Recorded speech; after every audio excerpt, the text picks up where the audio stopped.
Teman-teman, ada banyak orang yang mengklaim bahwa seluruh nabi-nabi di dalam perjanjian lama, agama mereka adalah Islam. Seperti yang diungkapkan oleh Donditan dan Ustadz Ipung Adrian dan Ustadz Kainama, mereka mengklaim bahwa mulai dari Adam sampai kepada Yesus Kristus, agamanya Muslim. Kalau dibilang Yesus itu Muslim, nggak ada yang salah. Kenapa? Karena Muslimnya di situ tuh sebagai akidah, gitu. Ya. Akidahnya Nabi Isa alaihissalam sampai ke nabi-nabi sebelumnya, sampai ke Nabi Adam alaihissalam, semuanya Muslim. Maka dalam hal ini saya bertanya-tanya, apakah benar Nabi dari perjanjian lama sampai kepada Yesus Kristus agamanya Muslim? Sebagaimana klaim Donditan, Ustadz Ipung Adrian dan Ustadz Kainama. Mari simak penjelasan dari Dr. Bambang Nursena berikut ini. Ada seorang anggota tentara yang sering mengundang saya di persekutuannya, mengatakan, "Pak, ini ada siaran YouTube begini, bagaimana menjawabnya?" Ternyata siaran YouTube itu isinya apa? Isinya orang Indonesia, seorang ustadz yang menceritakan bahwa ini loh, profesor dari Israel, namanya Moshe Sharon dari Hebrew University kalau tidak salah, yang mengatakan bahwa agama semua nabi-nabi dari Adam sampai Yesus itu Islam. Dan memang dikutip itu omongannya Moshe Sharon, padahal omongannya Moshe Sharon itu intinya gini loh. Ini kan saya jelaskan, karena kita ini sendiri juga malas, tidak mau cross check itu sumber yang dikutip oleh si Ustadz tadi. Saya cari sumbernya itu kan ketemu. Sekarang apa yang tidak bisa dicari di dunia maya sekarang ini? Ketemu ceramah utuhnya Profesor Moshe Sharon. Moshe Sharon itu mengajar, menjelaskan bagaimana seorang beragama itu sangat mudah mengklaim wilayah karena motivasi agama. Lalu dia memberikan contoh, inilah contohnya, Islamisasi sejarah yang bertujuan untuk Islamisasi wilayah. Itu intinya kira-kira. Jadi Islamisasi sejarah untuk mengislamisasi wilayah. Berikan contoh, ini Moshe Sharon saya ngomong apa adanya. Misalnya, nabi-nabi itu dianggap Islam, yang itu kan, maka kemudian Daud agamanya Islam, Salomo agamanya Islam. Nah, Salomo kan punya bait suci yang mendirikan bait suci kan, Salomo bait suci yang pertama itu. Nah, letaknya sekarang di mana? Di Yerusalem. Yang sekarang bait suci itu berdiri di kota Daud, sebetulnya kotanya agak ke bawah itu kan, lebih kecil, kemudian dihancurkan oleh Nebukadnezar. Bangsa Yehuda mengalami pembuangan ke Babel tahun 586 sebelum Masehi. Kemudian tahun 539 sebelum Masehi, berkat kebijakan yang dilakukan oleh Kores Agung, maka kemudian semua jajahannya Babel, tawanannya Babel disuruh pulang kembali ke wilayah mereka masing-masing. Lalu diberikan hak untuk mendirikan rumah ibadah bagi agama mereka masing-masing. Ini yang sebetulnya deklarasi HAM pertama kali sebetulnya, kalau kita lacak dalam sejarah, karena jelas sekali di situ. Dan itu sumbernya tidak hanya Alkitab, ditulis dalam Isra dan Nehemia. Itu ditemukan prasasti, namanya prasasti Slinder Kores Agung. Anda bisa membacanya itu dalam bahasa Akadia yang sekarang ini banyak sekali ditulis ya tentang itu. Salinan lengkap dari prasasti yang isinya pembebasan bangsa-bangsa termasuk Israel, lalu diberikan hak untuk membangun bait suci bagi Tuhan mereka masing-masing. Maka mulailah masuk ke zaman Persia, Ratu Esther, kemudian Mordekai menjawab kejahatan dari seorang bernama Haman.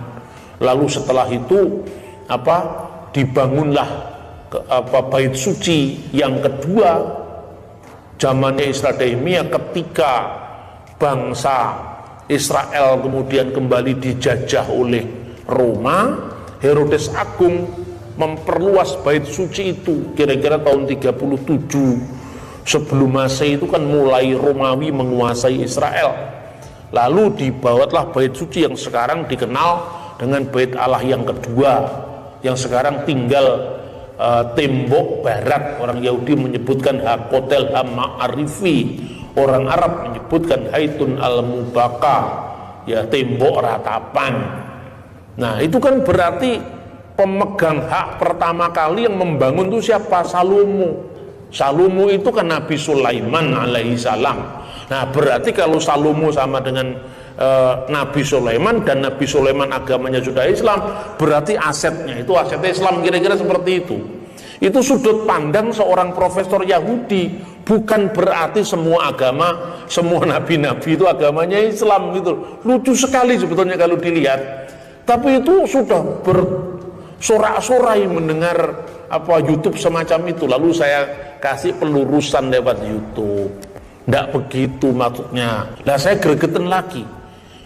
Kok ya kebacut lagi katanya orang Jawa. Terus semua tokoh dari abad-abad sebelum Masehi agamanya Islam itu ketemu pirang perkara itu. Bingung saya. Lalu saya tunjukkan bagaimana menjelaskan orang yang sudah menjadi mabuk agama ini, korban dari fanatisme agama. Saya jelaskan gini ya. Karena agama-agama itu tidak pernah lahir di ruang hampa. Pasti agama-agama itu kan dicatat oleh sejarah. Jadi misalnya pernah ada agama namanya Hindu misalnya, ya kan? Ada agama namanya Hindu. Hindu itu sudah muncul kira-kira tahun 1000 sebelum Masehi. Apakah ada catatan memang ada komunitas agama yang namanya Hindu? Lah ternyata ada, namanya Prasasti Behistun. Itu kira-kira abad ke-5 sebelum Masehi. Dalam prasasti itu disebutkan ungkapan Hidusaka, Haumasaka. Hidusaka atau Hodu kalau bahasa Ibrani. Itu ada prasastinya. Lalu ada agama namanya Buddha. Benarkah ada agama namanya Buddha? Oh, ditemukan kira-kira abad ke-3 sebelum Masehi. Prasastinya di mana? Prasasti makam dari Darius Agung.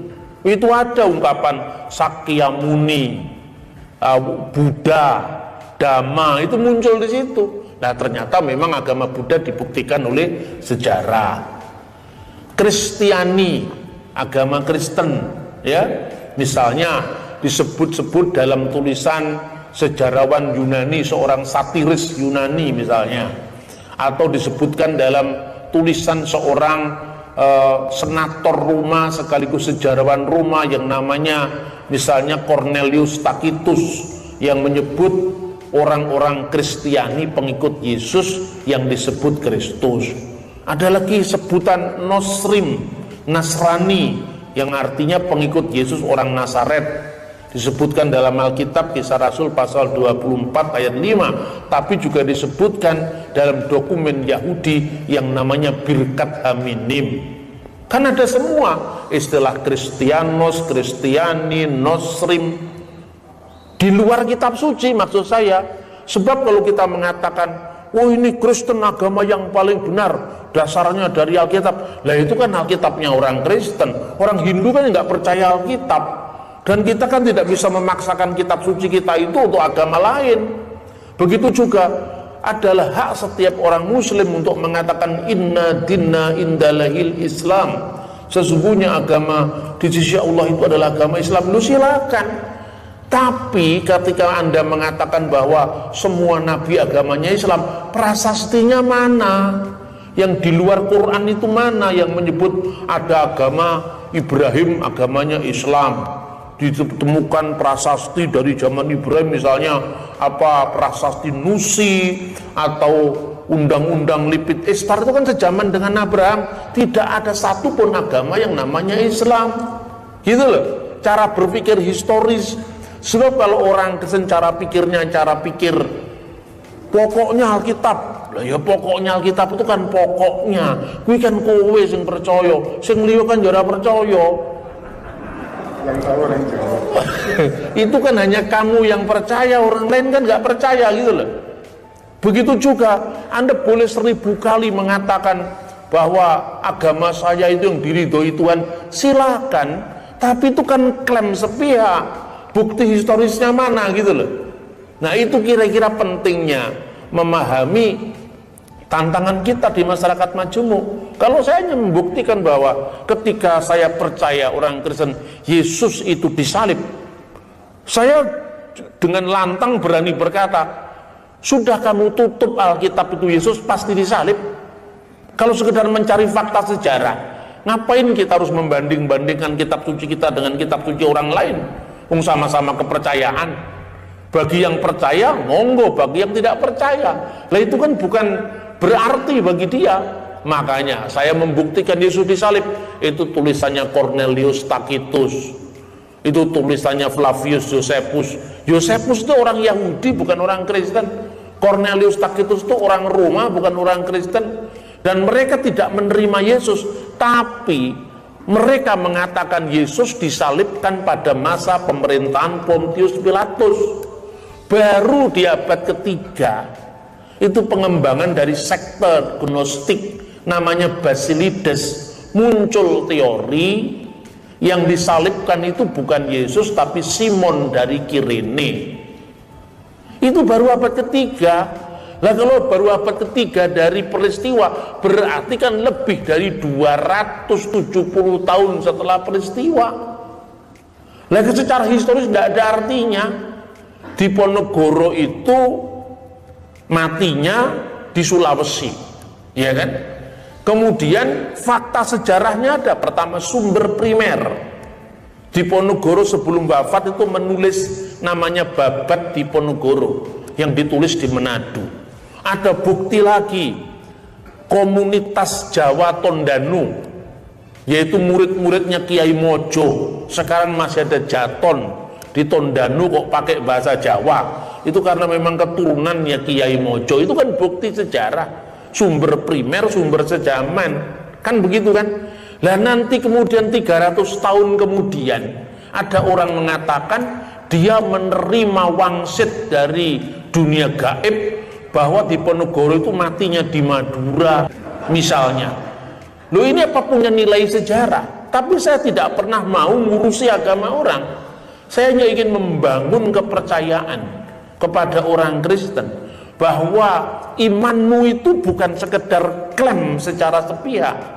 Ketika pengakuan iman sepanjang abad mengatakan yang menderita di bawah pemerintahan Pontius Pilatus, itu artinya apa? Kredo iman kita itu dibuktikan oleh fakta sejarah. Jelas sekali di zaman siapa Yesus wafat, bukan di kerajaan antah berantah, tapi jelas wali negeri Pontius Pilatus. Anda bisa membaca tulisan-tulisan Romawi, Yunani, dari Flavius Josephus, dari misalnya penulis-penulis Romawi yang sejaman, misalnya Plinius the Younger, Plinius the Elder. Itu kan ahli-ahli sejarah Romawi saat itu. Semuanya mengenal siapa Pontius Pilatus. Ketika Anda mengatakan Yohanes Pembaptis dibunuh karena peristiwa Herodes menikahi istri saudaranya, tercatat dalam Alkitab. Tapi Anda juga bisa membaca catatan ini di Josephus, sejarawan Yahudi, gitu loh. Jadi apa yang ingin saya sampaikan, sejarah yang penuh bukti adalah mitra bagi iman yang penuh bakti. Saya tidak pernah ngurus agama lain, tapi karena orang lain sering ngurusi agama saya, ketika saya semakin tajam untuk berbicara tentang fakta sejarah, jangan ngamuk karena kamu yang pertama mendahului. Kan gitu kan? Kan kalau dilihat, coba lihat argumentasi saya itu kan semakin menemukan bentuk. Karena apa? Setiap hari saya menghadapi makhluk hidup yang seperti itu, yang terus ngurusi agama saya, ngurusi iman saya. Akibatnya in the beginning was gregetan, terus menemukan banyak cara untuk bagaimana menjawab orang ini tanpa bersentuhan dengan hukum, jadi aman secara hukum. Karena saya tidak pernah nyerang agama lain kok. Loh, tapi ini kan mirip-mirip Pak. Kemiripan itu memang terjadi karena sejarah. Anda tidak bisa gugat saya karena apa? Sejak abad ketiga memang ada teori Yesus nggak disalib. Yang disalib itu Simon Kirene. Saya kan nggak pernah ngomong tentang tafsir agama Islam. Saya bicara tentang hal seperti itu. Ketika orang mengatakan, kenapa kamu tidak percaya dengan nabi terakhir? Loh, saya bilang nabi terakhir mana maksudnya? Kan semua orang punya nabi terakhir. Siapa yang kamu maksudkan? Itu Pak Joseph Smith. Lah itu makanya Joseph Smith kan nabi terakhir. Ini paling akhir karena baru abad 19. Umatnya pun disebut apa? Gereja Yesus Kristus dari orang-orang suci zaman akhir. Tujuan saya apa? Tujuan saya supaya orang tidak mengklaim salah satu agama dijadikan mengukur agama orang lain. Saya menghormati setiap orang Islam dan nabi terakhirnya Nabi Muhammad. Tapi hormatilah juga kepada orang Kristen bahwa yang terakhir itu Yesus Kristus, tidak ada akhir lagi. Bahwa Joseph Smith mengaku diri setelah Yesus, yaitu di luar gereja yang sebenarnya. Itu gereja-gerejaan Mormon itu. Makanya ada nyanyian itu saya tambahi itu, ku tak pandang dari gereja mana, asal bukan Mormon saksi Yehova, kan gitu kan. Nah, karena memang itu sudah di luar pagar. Tapi dia punya hak hidup di negeri ini, tidak perlu kita urusi. Karena sudah menegaskan saya Mormon Pak, nabi saya Joseph Smith, ya sudah, jalani saja. Kan sudah kan? Kecuali kalau Anda GBI dengan Joseph Smith harus dipecat dari gereja. Bener tidak? Ya, kalau Anda GBI atau Anda GPIB mengaku Nabi Joseph Smith adalah nabi terakhir, itu nggak boleh. Jadi kita tidak boleh mengganggu yang lain, tapi kita juga tidak kehilangan jati diri iman kita, gitu loh. Nah, terus yang sering sekali disalahpahami itu tentang Tritunggal. Kesalahpahaman semacam itu bahkan parah sekali. Terbukti apa? Sampai masuk di buku kurikulum yang kemarin itu, buku kurikulum Pancasila atau apa itu, penulisnya doktor lagi. Berarti artinya apa? Orang setingkat doktor pun tidak peduli dengan orang lain. Sebetulnya apa sih ruginya kita empati terhadap orang lain? Saya orang Kristen, tapi ketika agama Hindu disalahpahami, saya bisa membela teman saya yang Hindu sekalipun saya tidak beragama Hindu. Misalnya ya, ketika orang mengatakan agama Hindu percaya Trimurti, Brahma dewa pencipta, Wisnu dewa pemelihara, Siwa dewa perusak. Lah ini saya koreksi ya, bahasa Sanskrit untuk pralina itu artinya bukan perusak, itu salah, bukan destroyer. Masa Tuhan merusak ciptaannya sendiri? Saya bilang begitu. Apa artinya Pak? Pralina itu mendaur ulang ciptaan. Jadi bukan merusak. Gunung meletus, kan ada korbannya. Tapi setelah itu tanahnya subur. Ya toh, kita punya kopi Sidikalang, punya kopi macam-macam yang harum-harum itu, ya kan? Tidak kalah kita dengan Brasil atau dengan Turki kan, yang jenis kopinya, gitu loh kira-kira. Saya tidak menjadi Hindu, tetapi saya memberikan pelurusan bahwa Hindu tidak seperti itu. Lebih lanjut, kamu tanya sendiri sama pedanda sana, gitu loh kira-kira. Teman-teman, itulah penjelasan dari Dr. Bambang Nursena terkait dengan klaim Ustadz Kainama, Donditan dan Ipung Adrian. Mereka mengatakan bahwa nabi-nabi yang ada di dalam perjanjian lama dari Adam sampai kepada Yesus Kristus, agamanya Islam. Tetapi di sini kita melihat bahwa dari penjelasan Dr. Bambang Nursena tidak ada kaitannya sama sekali yang mereka klaim. Jadi kesimpulannya adalah klaim mereka yang mengatakan semua nabi mulai dari Adam sampai kepada Yesus Kristus, agamanya Islam, itu tidak kebenaran. Atau dengan kata lain, klaim mereka adalah klaim kosong, bohong, hoax, dan tidak ada kaitannya di dalam iman kekristenan. Jadi oleh sebab itu, kita perlu terus belajar dalam hal ini supaya kita tidak ditipu dan disesatkan oleh orang-orang semacam ini. kita sebagai orang Kristen, orang yang percaya kepada Yesus Kristus, mengakui bahwa puncak penggenapan para nabi dan rasul yaitu Yesus Kristus. Jadi oleh sebab itu kita tidak perlu lagi nabi. Kita tidak perlu mengakui nabi setelah Yesus Kristus, karena penggenapan atau puncak penggenapan para nabi dan rasul yaitu Yesus Kristus. Jadi kalau Allah sudah turun ke dunia melalui firman-Nya, lantas untuk apa ada nabi lagi? Tentu tidak perlu. Jadi pada kesimpulannya adalah klaim mereka itu bukan sesuatu hal yang benar. Demikianlah video saya kali ini. Sampai ketemu di video saya selanjutnya. Tuhan Yesus memberkati kita.